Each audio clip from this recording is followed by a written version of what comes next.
1 Corinthiens chapitre 13.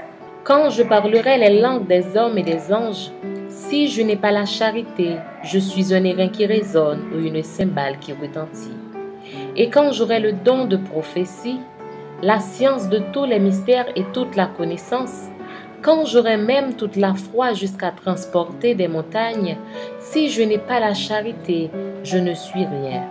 Et quand je distribuerai tous mes biens pour la nourriture des pauvres, quand je livrerai même mon corps pour être brûlé, si je n'ai pas la charité, cela ne me sert de rien. La charité est patiente, elle est pleine de bonté. La charité n'est point envieuse, la charité ne se vante point, elle ne s'enfle point d'orgueil.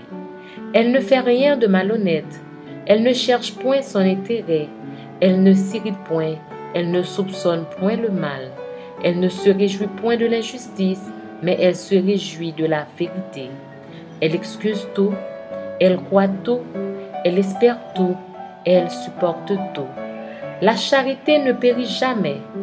Les langues cesseront, la connaissance disparaîtra, car nous connaissons en partie et nous prophétisons en partie.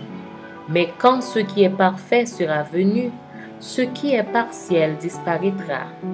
Lorsque j'étais enfant, je parlais comme un enfant, je pensais comme un enfant, je raisonnais comme un enfant. Lorsque je suis devenu homme, j'ai fait disparaître ce qui était de l'enfant. Aujourd'hui, nous voyons au moyen de miroirs, d'une manière obscure, mais alors nous verrons face à face. Aujourd'hui, je connais en partie, mais alors je connaîtrai comme j'ai été connu. Maintenant donc, ces trois choses demeurent, la foi, l'espérance, la charité, mais la plus grande de ces choses, c'est la charité.